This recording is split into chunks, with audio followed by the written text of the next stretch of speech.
An 8-year-old boy asks the President of the United States, Donald Trump, about God. What happened next might even bring tears to your eyes. Before the story begins, comment below which city you're watching this video from. Don't forget to subscribe to the channel and leave a like. Enjoy the story, everyone. The late afternoon sun cast long shadows across the classroom as Miss Thompson walked between the desks, her silver-rimmed glasses perched on the tip of her nose. "Remember, children," she said, her voice gentle yet firm, "your letters don't have to be perfect. Just write from your heart." 8-year-old Noah Matthews stared at his blank sheet of paper, pencil tapping rhythmically against the wooden desk.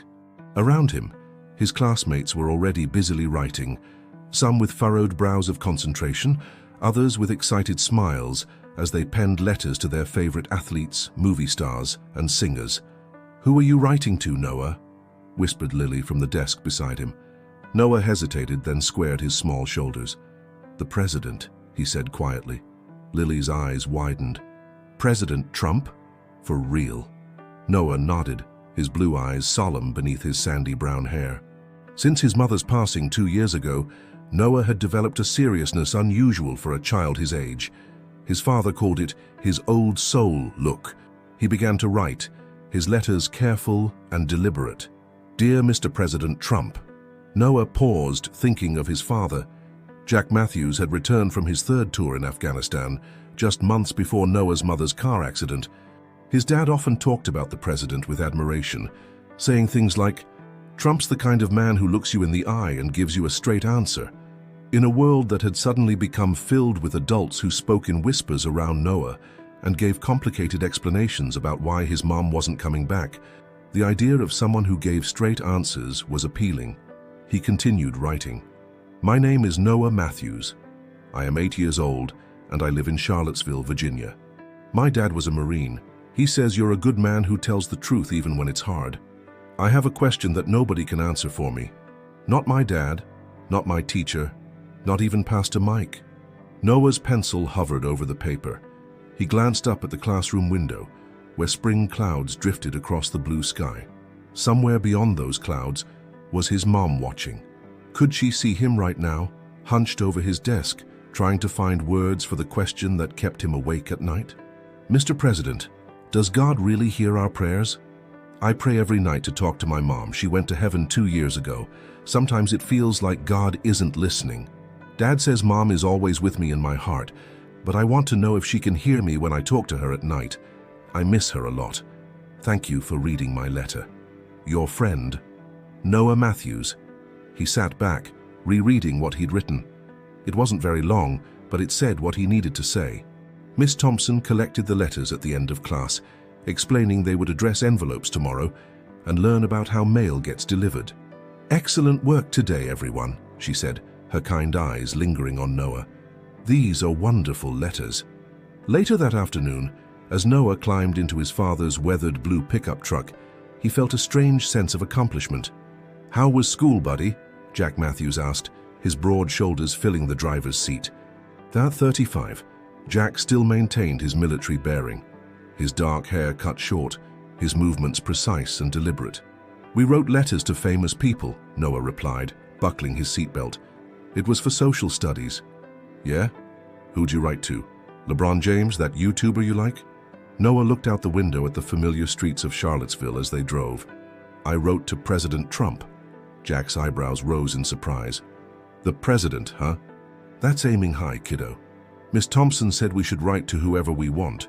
She said it doesn't matter if they write back." "That's true," Jack nodded, turning onto their street, lined with modest houses and budding dogwood trees. "What did you ask him about?" Noah hesitated. "Dad, do you think he might actually read it?" Jack's expression softened as he pulled into their driveway. "Well, the president gets thousands of letters every day, buddy. But hey, you never know. I asked him if God hears our prayers," Noah said quietly, "especially prayers about Mom." Jack's hands tightened on the steering wheel. Since Sarah's accident, he'd done his best to answer Noah's questions about death, heaven, and faith. Some days he felt like he was failing miserably. How could he explain concepts he himself wrestled with? "That's a pretty big question," Jack said finally, turning off the engine. "You always say President Trump gives straight answers." Jack nodded slowly. "I do say that. So maybe he knows. They sat in silence for a moment, the truck's cooling engine ticking in the background. "Tell you what," Jack said finally. "Instead of just leaving it at school, how about we actually mail your letter to the White House for real?" Noah's eyes lit up. "Can we?" "Sure. I don't know if you'll get an answer, but at least it'll have a shot at reaching him." That evening after dinner, Jack helped Noah find the White House mailing address online.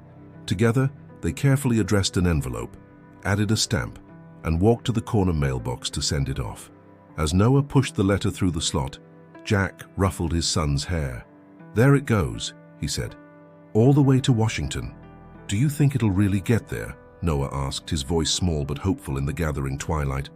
Jack looked down at his son's upturned face, so much like Sarah's it sometimes hurt to look at him. "You know what, buddy? I think it just might." What neither of them could have possibly imagined was that this simple letter, written by a child's hand and carrying a child's most profound question, would indeed find its way not just to Washington, but to the very person it was addressed to, setting in motion events that would change their lives forever. As they walked home hand in hand, the spring evening wrapping around them like a gentle embrace, Noah felt something he hadn't felt in a long time, a flicker of genuine hope. Meanwhile, in Washington, President Donald Trump was preparing for an upcoming visit to New York, unaware that in a few weeks' time a small envelope from Charlottesville, Virginia would cross his desk and touch his heart in unexpected ways. The White House mailroom was a bustling operation, processing thousands of letters daily. Most correspondence followed a standard protocol. Staff members reviewed each piece, sorted it by category, and prepared appropriate responses, often using pre-written templates. The president himself saw only a tiny fraction of this massive incoming communication. Jessica Winters had worked in White House correspondence for 3 administrations. With her efficient manner and attention to detail, she'd risen to become Senior Director of Presidential Correspondence under President Trump. On this particular Thursday morning, she was training a new staff member, Michael Chen, showing him how to sort through the day's mail. "Most of these will go into categories," Jessica explained, demonstrating the sorting process. "Veterans' concerns, policy questions, invitations, and so on. The system generates appropriate responses that staff members personalize slightly before sending out." Michael nodded, adjusting his glasses.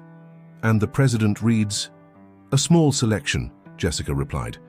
"We prepare a sample of 10 to 15 letters weekly that reflect the public sentiment.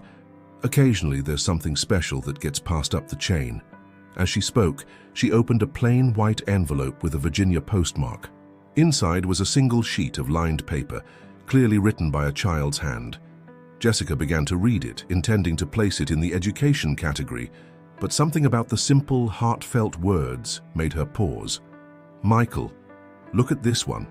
He leaned over to read Noah's letter, his expression softening. "Wow, that's pretty powerful." Jessica nodded. "This is the kind of letter I sometimes include in the president's folder. It's genuine, it's personal, and it asks a profound question that many Americans can relate to." She placed it carefully in a separate pile. "I think President Trump might appreciate seeing this one."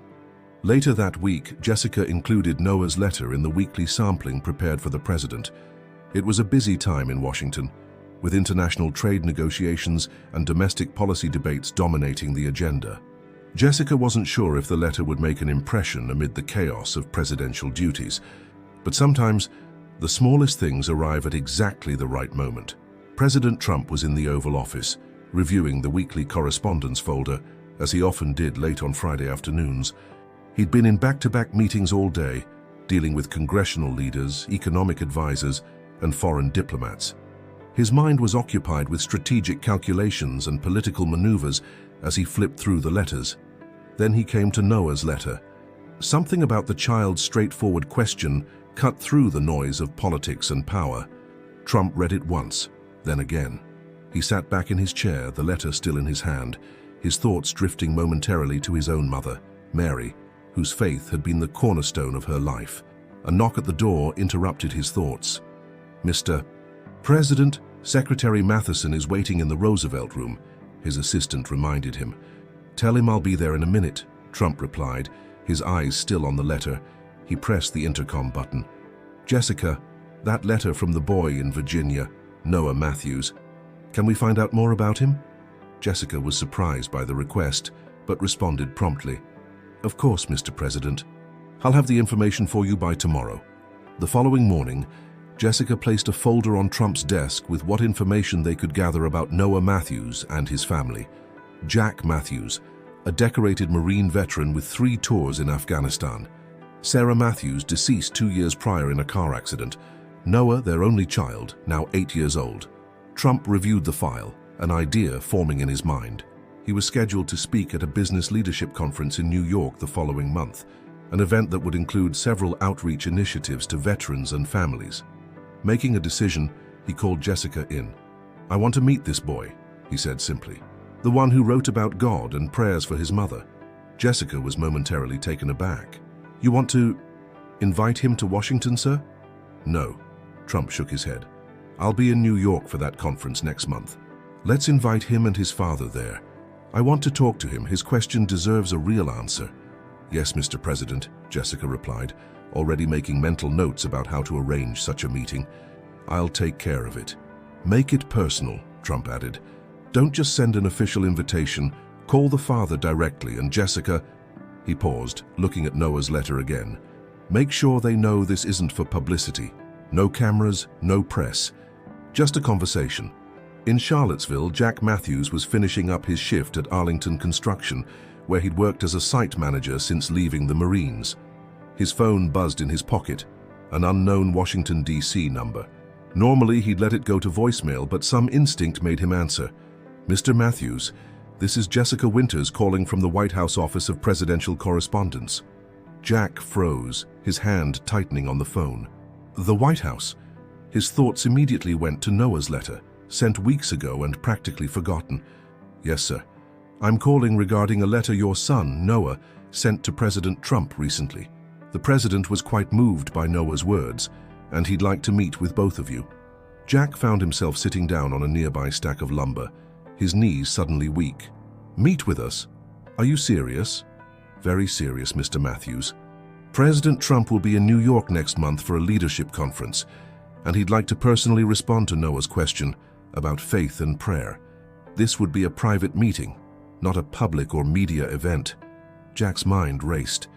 I don't know what to say. Noah will be... This is incredible. We understand this is unexpected, Jessica continued, her tone warm and professional. The White House would cover all travel expenses for you and your son. I can email you the details if you're interested. Yes, Jack said immediately. Yes, we're definitely interested. Noah will be...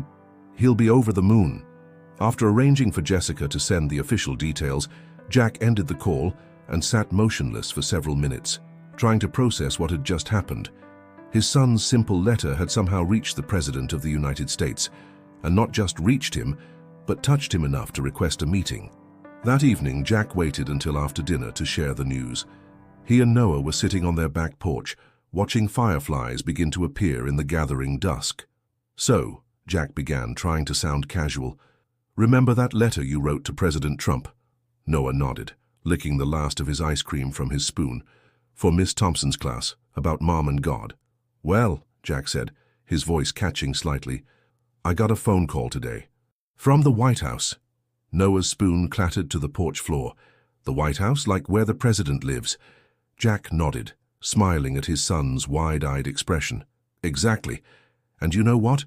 President Trump read your letter, and he wants to meet you to talk about your question. Noah stared at his father in disbelief. Meet me, for real? For real, buddy. We're going to New York next month, and you're going to get to talk to the president face to face. Noah's expression transformed, joy and wonder, and something like vindication washing across his features. I knew it, he whispered. I knew he was someone who'd tell the truth about hard things. Jack pulled his son close, his heart full. You were right, Noah.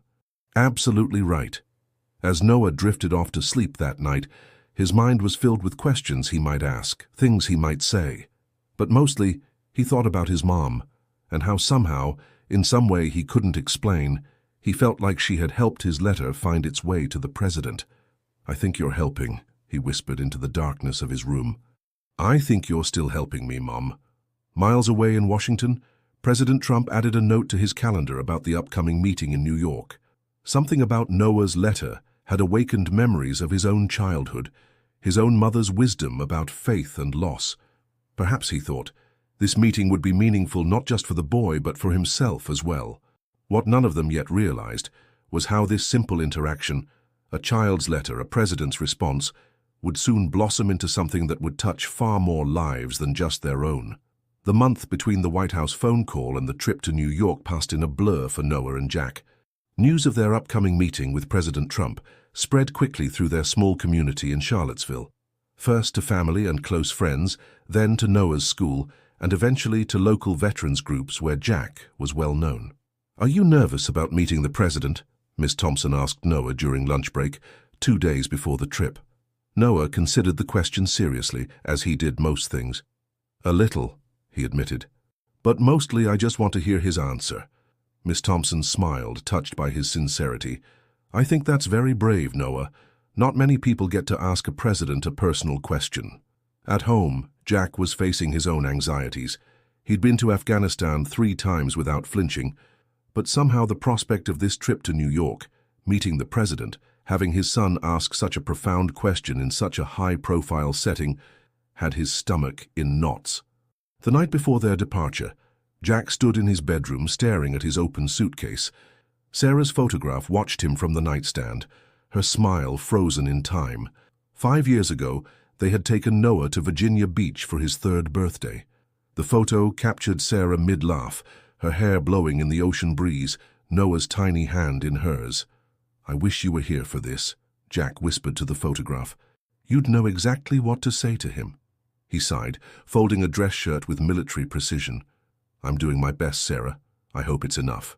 A small knock interrupted his thoughts. "Dad?"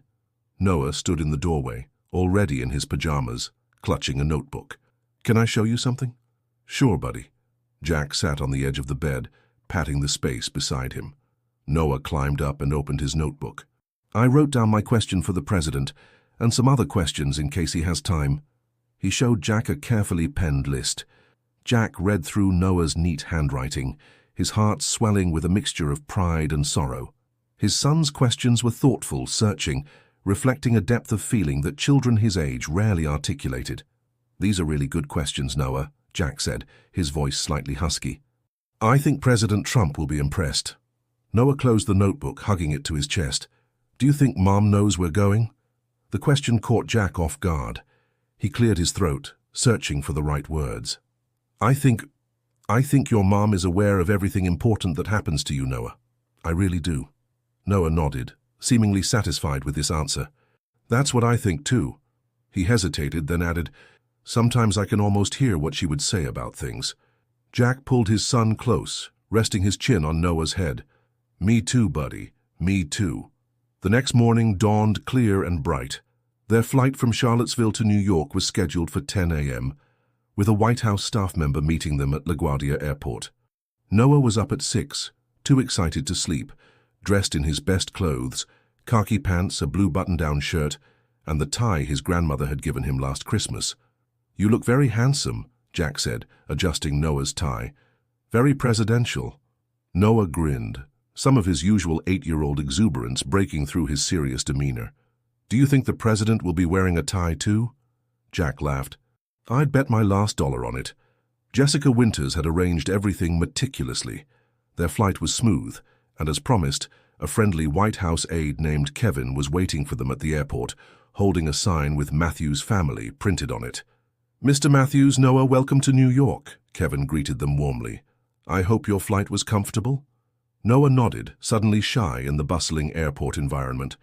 Everything was louder, faster, and more colorful than Charlottesville. "The car is just outside," Kevin continued, leading them through the terminal. "We've arranged for you to stay at the Eastgate Hotel, where the conference is being held.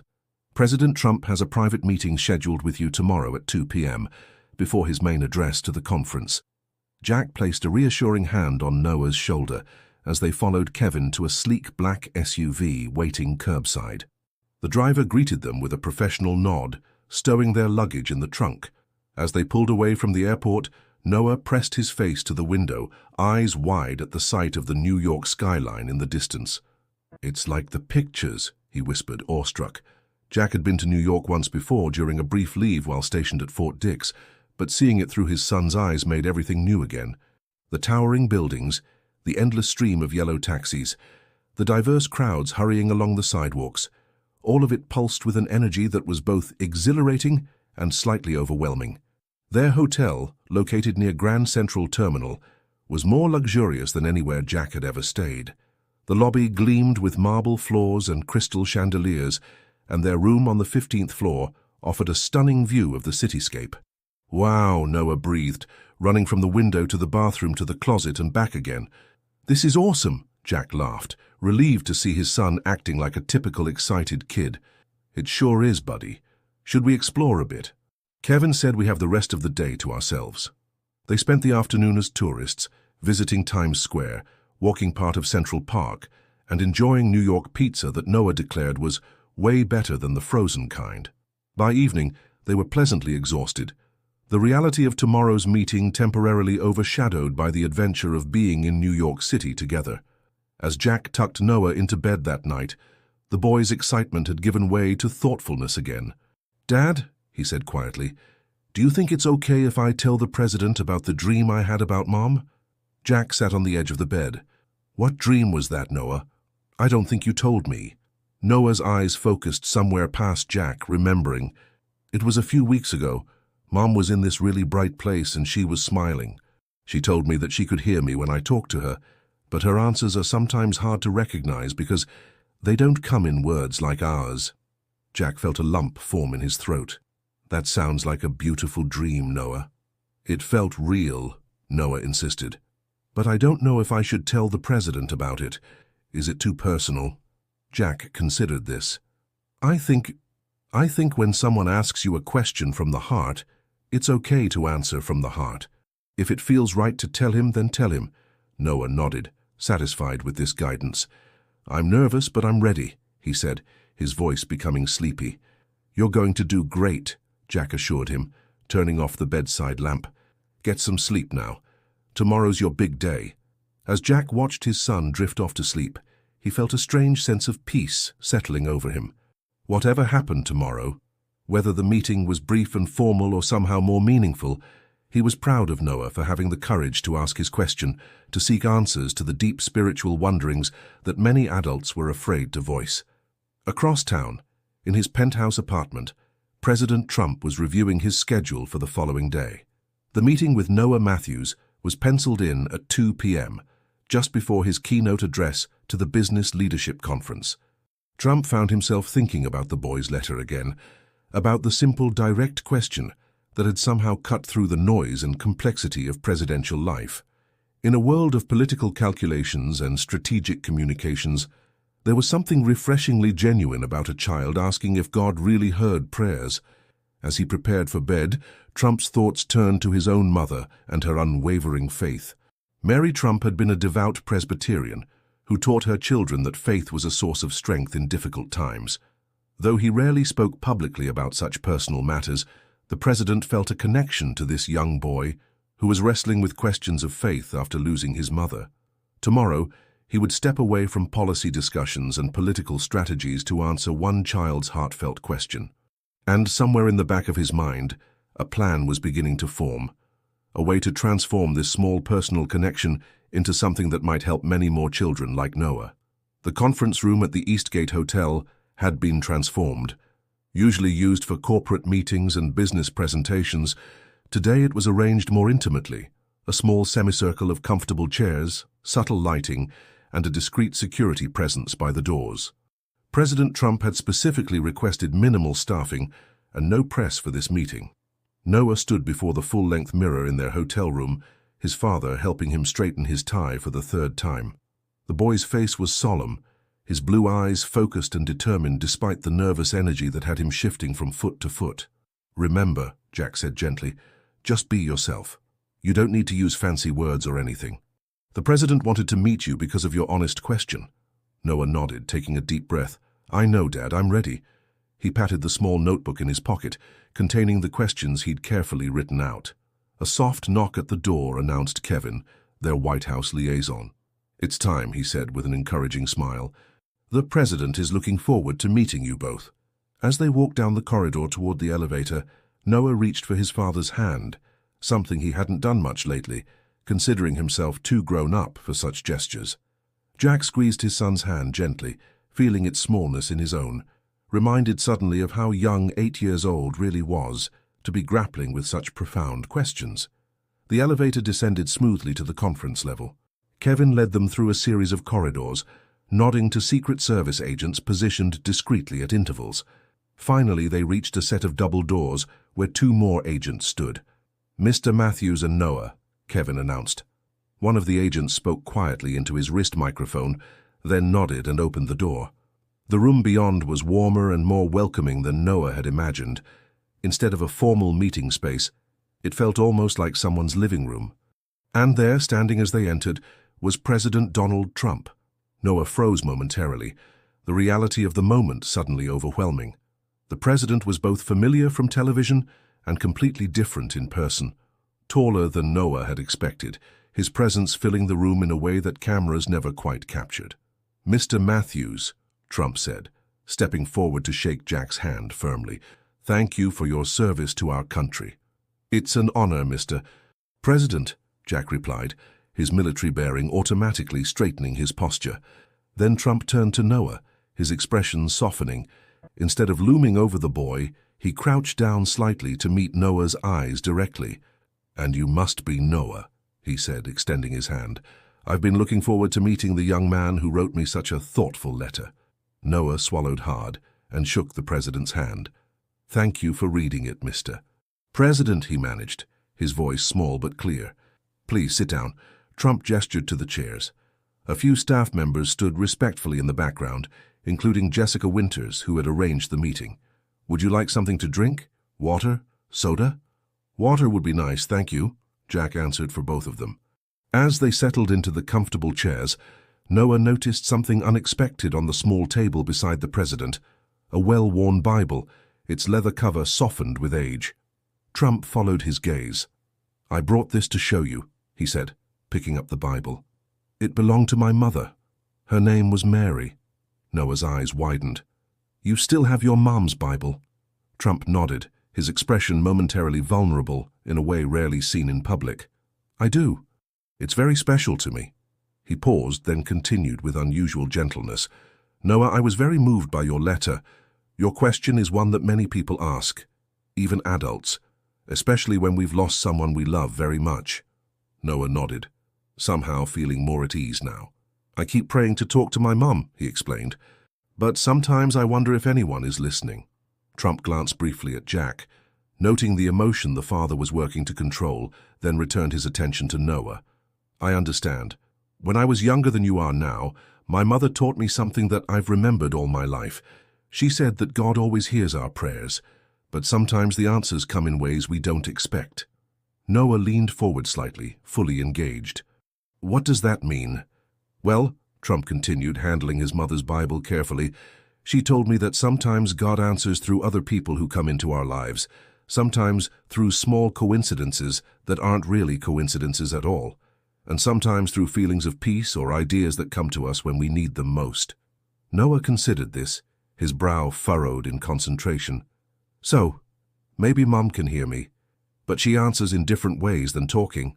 Trump smiled. "That's exactly what I believe, Noah. The people we love who have passed on, they're still connected to us, but in a different way than before." Noah reached into his pocket and pulled out his notebook. "I had a dream about my mom," he said, glancing at his father for reassurance. Jack nodded encouragingly. "She was in this really bright place, and she told me she could hear me when I talked to her, but her answers are hard to recognize because they don't come in words like ours." For a moment, the room was completely silent. Then Trump spoke, his voice uncharacteristically soft. "Noah, I believe your mother found a way to answer your prayers in that dream. That sounds like exactly what my mother would have called a heavenly message." Noah's face lit up with a mixture of relief and validation. "That's what I thought too. But my friend Ethan at school said it was just a regular dream and didn't mean anything." Trump shook his head. "Well, I disagree with Ethan. I think some dreams are special." He leaned forward, his gaze steady and sincere. "Noah, when I was about your age, I had a tough time too. Not the same as yours, but difficult in its own way. My father was a strong man, sometimes stern, and he taught me about working hard and being tough. But it was my mother who taught me about faith and love. Noah nodded, recognizing something familiar in this story. My dad teaches me about being brave and strong, he said. Mum was the one who talked about angels and heaven. Jack cleared his throat, emotion threatening to overcome his composure. Trump glanced at him with unexpected empathy. Mr. Matthews, you're doing an incredible job with your son, he said with genuine admiration. Raising a child alone isn't easy. I can see how thoughtful and well-spoken Noah is. Thank you, sir, Jack managed. Some days are harder than others. Trump turned back to Noah. You know, Noah, I've faced many challenges in my life, in business, in politics, even in my personal life. And there have been times when I've had the same question you asked in your letter, times when I wondered if God was listening. What did you do? Noah asked. I remembered what my mother taught me, Trump replied, to look for answers in unexpected places. And almost always, if I paid attention, I would find them. Noah thought about this, then asked, how do you know when it's an answer from God and not just regular stuff happening? Trump smiled, impressed by the depth of the question. That's very insightful, Noah. I think it's about patterns and timing and how it feels in your heart. When something happens that brings you peace or answers a question you've been asking, that's often your sign. For nearly an hour, their conversation continued, moving between profound theological questions and lighter moments. Trump shared stories about his mother that he rarely discussed in public, while Noah talked about memories of his mum and the ways he tried to keep her present in his life. Jack watched in amazement as his son and the President of the United States connected on a deeply human level, politics and position momentarily set aside. He had supported Trump as a president, but this was something different. Seeing the man behind the office, the personal faith behind the public persona. As their time drew to a close, Trump became thoughtful, as if making a decision. Noah, your letter and our conversation today have meant a lot to me, more than you might realize. He paused, then continued. I'd like to do something special, something that might help other children who have questions like yours. Noah's eyes widened. What kind of special thing? Trump smiled. How would you feel about helping me start something called Voices of Love? A program to help children who have lost parents or other loved ones. A real program, like with money and helpers and stuff, Noah asked, his excitement building. Exactly, Trump nodded. We could help children find ways to keep their connection with loved ones who have passed, provide counseling, special camps, maybe even scholarships for education. Noah's face was transformed with wonder. And it would be named Voices of Love. I really like that. Named in honor of you and your mother, Trump confirmed. What do you think? Noah looked at his father, seeking guidance. Jack, momentarily speechless, finally found his voice. That's incredibly generous, Mr. President. Trump waved a hand dismissively. It's something that should exist. Noah's question made me realize how many children must need this kind of support. He turned back to Noah. So are you willing to help me with this? Noah straightened in his chair, his expression suddenly serious and determined. Yes, sir. I want to help other kids like me. Trump smiled, clearly pleased. Excellent. I'll have my team work out the details. But first I have something else for you. He reached for the Bible that had been sitting on the table. Noah, I want you to have this. Jack gasped softly. Mr. President, that's your mother's Bible. We couldn't possibly... Trump held up a hand. I've thought about this carefully. My mother would have wanted it to go to someone who would treasure it, someone who's asking the kind of deep questions Noah is asking. He handed the Bible to Noah. This gave my mother strength during difficult times. I think it might do the same for you. Noah accepted the Bible with reverent hands, his eyes wide. Thank you, Mr. President, he whispered. I'll take really good care of it. I know you will, Trump said, his voice gruff with emotion. There's something special about that Bible, Noah. My mother wrote notes in the margins sometimes, her thoughts, her prayers. You might find some wisdom there that speaks directly to you. As their meeting concluded, Trump stood and placed a hand on Noah's shoulder. You've reminded me of something important today, Noah. Thank you for that. Noah looked up, curious. What did I remind you of? That sometimes the most profound wisdom comes from the simplest questions, Trump replied. and that faith is worth talking about, even when it's difficult. As they said their goodbyes, Jack found himself unexpectedly moved by the genuine connection the president had formed with his son. Politics aside, he had witnessed something authentic and meaningful, a moment of shared humanity that transcended the usual boundaries of position and power. Back in their hotel room, Noah carefully opened the Bible, turning its thin pages with gentle fingers. "Dad, look," he said suddenly, pointing to a handwritten note in the margin next to Psalm 23. In neat, feminine handwriting were the words, "When you cannot see the light, remember that does not mean the light has stopped shining on you." Noah looked up at his father, his eyes shining.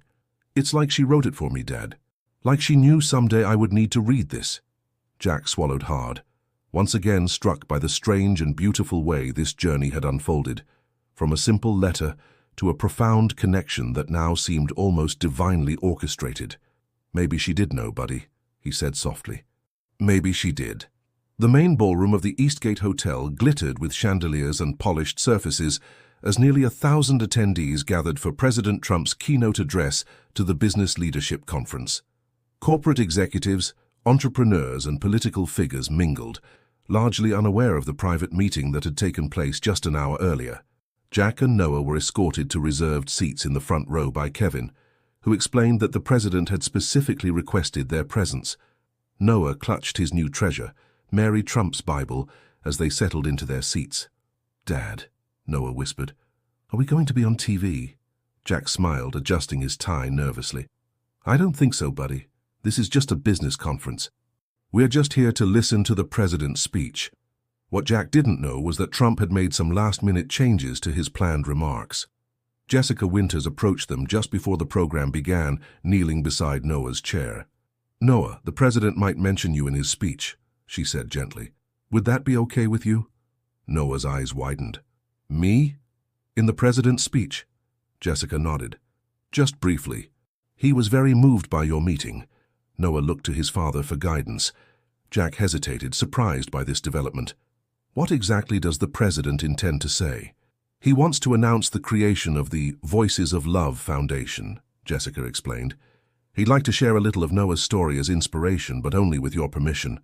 Jack considered this carefully. Their meeting with the president had been deeply personal, not something he'd expected to become public. Yet there was something powerful about the connection Trump had formed with Noah, something that might help other families facing similar struggles. "Noah, what do you think?" Jack asked, respecting his son's agency in this decision. Noah thought for a moment, his expression serious beyond his years. "If it helps other kids like me, I think it's okay." Jack nodded to Jessica. "We're fine with it then." Jessica smiled warmly. "Thank you both. And don't worry. The president understands this is personal. He'll be respectful."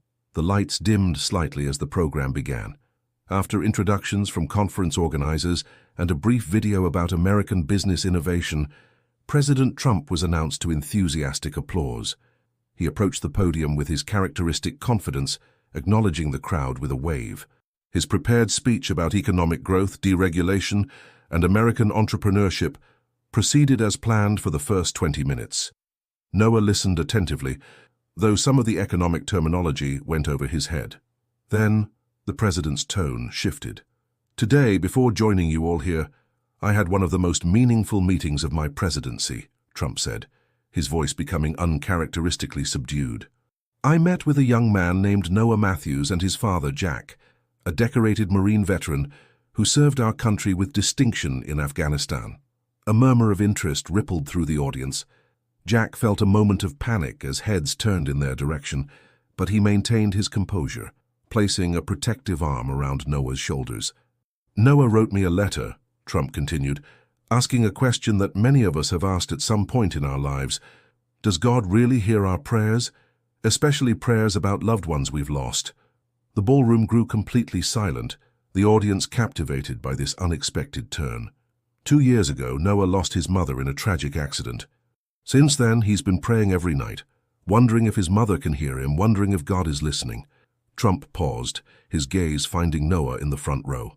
"Today, we talked about faith and loss, about how answers sometimes come in unexpected ways, and I realized something important. Trump stepped away from the podium, moving to the edge of the stage. In America, we talk a lot about economic opportunity, military strength, and global leadership, all vital concerns. But sometimes we forget about the spiritual foundations that sustain us through personal struggles. We forget about the children who are seeking answers to life's most profound questions. He returned to the microphone. That's why today, I'm announcing the creation of the Voices of Love Foundation, a new initiative to support children who have experienced the loss of a parent or loved one.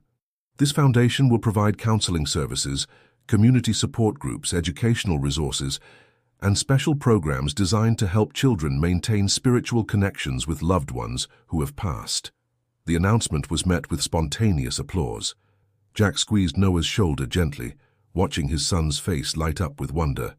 I'm committing $1 million of my personal funds to launch this foundation, Trump continued, and I invite everyone in this room to join me in supporting this cause. Because every child deserves to know that their prayers are heard, that their loved ones are still with them in spirit, and that their questions, even the most difficult ones, deserve thoughtful answers. The applause grew louder, people rising to their feet in appreciation of both the gesture and the sentiment behind it. Jack was stunned by the commitment Trump had just made, transforming Noah's simple question into a national initiative. Noah, Trump said, looking directly at the boy, thank you for your courage in asking the question that inspired this foundation. Your mother would be very proud of you today. Noah blinked back tears, clutching the Bible tightly to his chest. Around him, attendees who had arrived expecting a standard policy speech found themselves unexpectedly moved, many discreetly wiping away tears of their own. As the speech concluded, and the crowd gave Trump a standing ovation, something remarkable began to happen. Business leaders approached the stage, asking how they could contribute to the newly announced foundation. One CEO pledged $250,000 on the spot. Another offered to provide technological support. A third promised to establish scholarship funds for children who had lost parents. Jessica made her way to Jack and Noah. The president would like you both to join him backstage if that's okay, she said, her voice betraying her own emotional response to what had just transpired. Backstage, Trump was surrounded by conference organizers and business leaders, but he immediately stepped away when he saw Noah and Jack enter. What do you think? He asked Noah directly, crouching slightly to meet his eyes. Did I explain our foundation well? Noah nodded, momentarily overwhelmed by the magnitude of what was happening. You said my mom would be proud of me, he whispered. I believe that with all my heart, Trump replied. Some things, Noah, I just know. Jack extended his hand to the president. Sir, I don't know how to thank you for this. What you're doing, it's beyond anything we could have imagined. Trump shook his hand firmly. No thanks necessary, Mr. Matthews. Your son's question touched something important. Sometimes we need a child's perspective to remind us of what really matters. What none of them fully realized in that moment was how quickly the story would spread. Although no press had been allowed at the private meeting, reporters covered Trump's speech. By evening, news outlets were running stories about the miracle of New York, how one child's letter had inspired a presidential initiative. Back in their hotel room that night, Noah and Jack watched in amazement as their story appeared on national news. Noah's question, does God really hear our prayers, was being discussed on television by commentators, religious leaders, and ordinary people calling in to share their own experiences.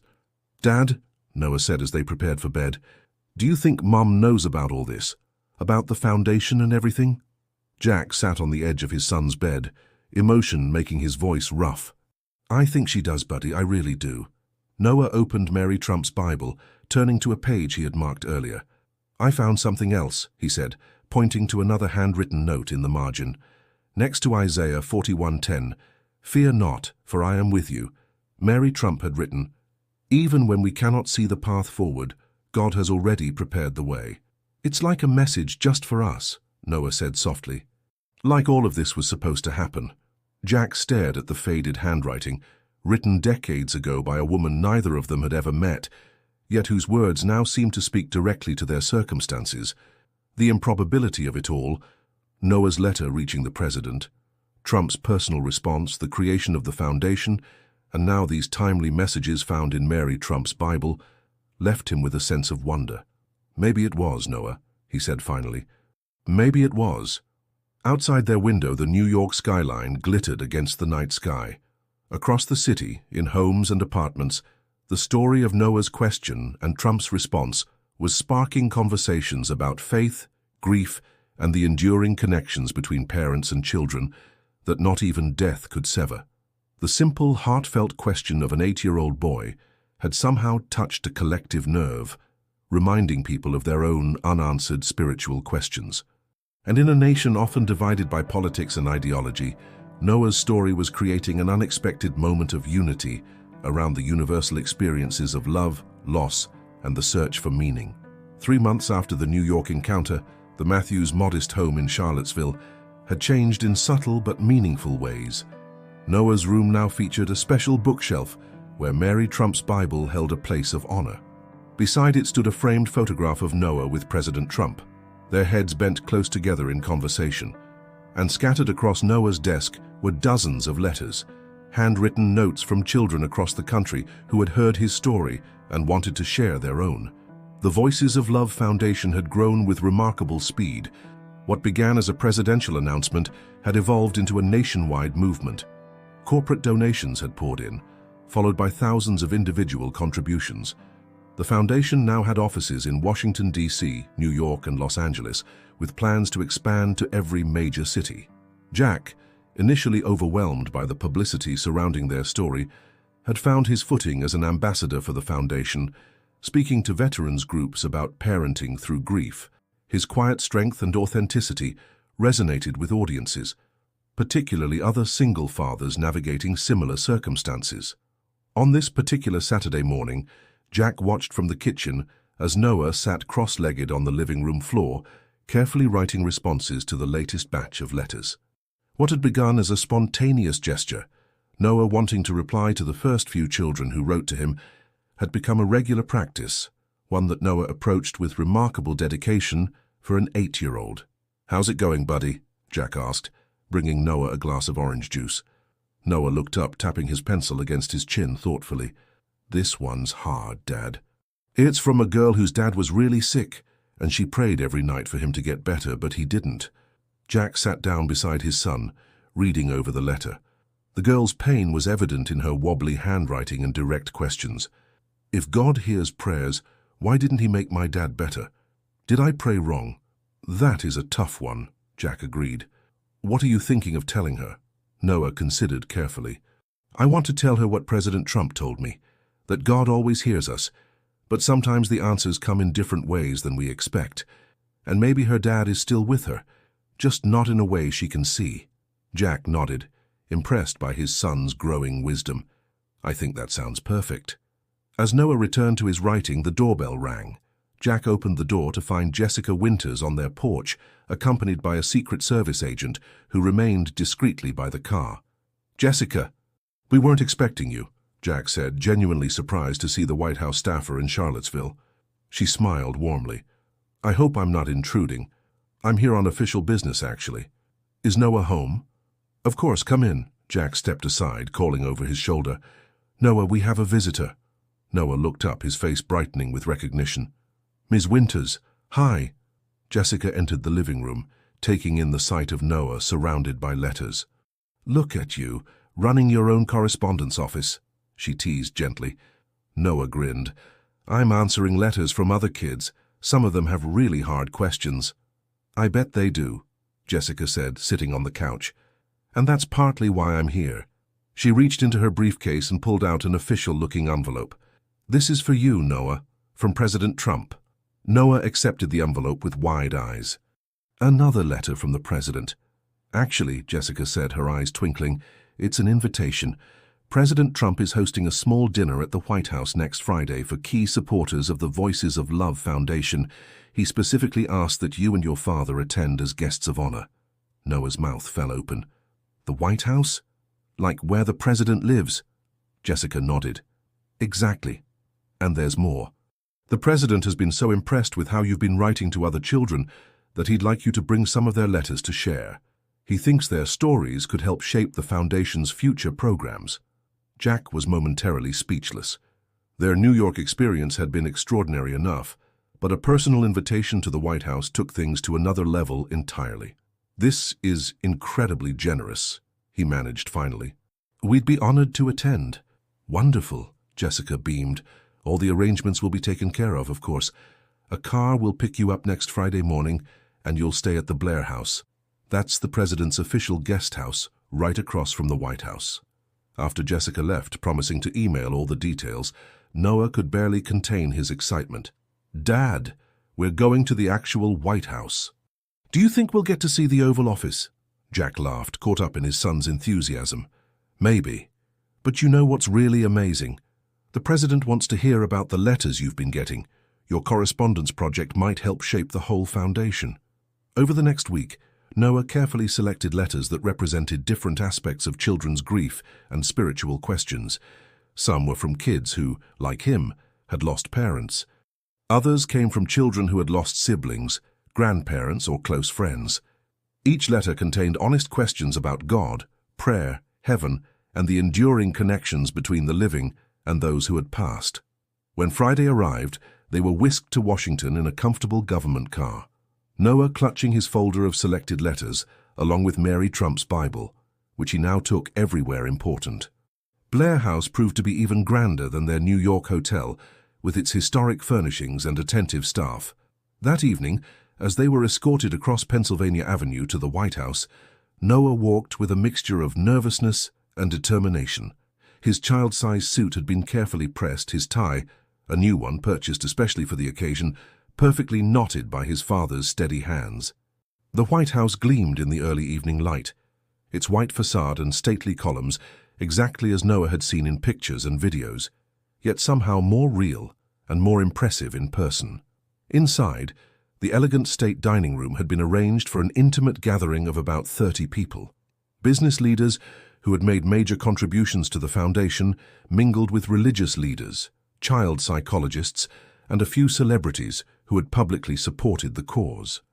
President Trump, spotting Noah and Jack as they entered, immediately came to greet them.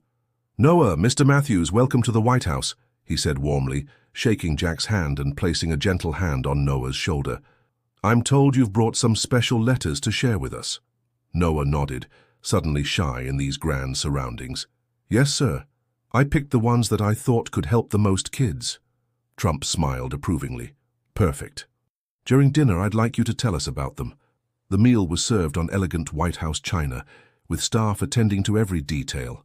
Noah had never experienced anything like it, yet found himself relaxing as the conversation flowed around topics he cared deeply about, helping children through grief, maintaining spiritual connections, and building communities of support. After the main course, President Trump gently tapped his water glass to gain everyone's attention. "I'd like to invite Noah Matthews to share something with us," he announced. "Noah has been corresponding with children across the country who have heard his story.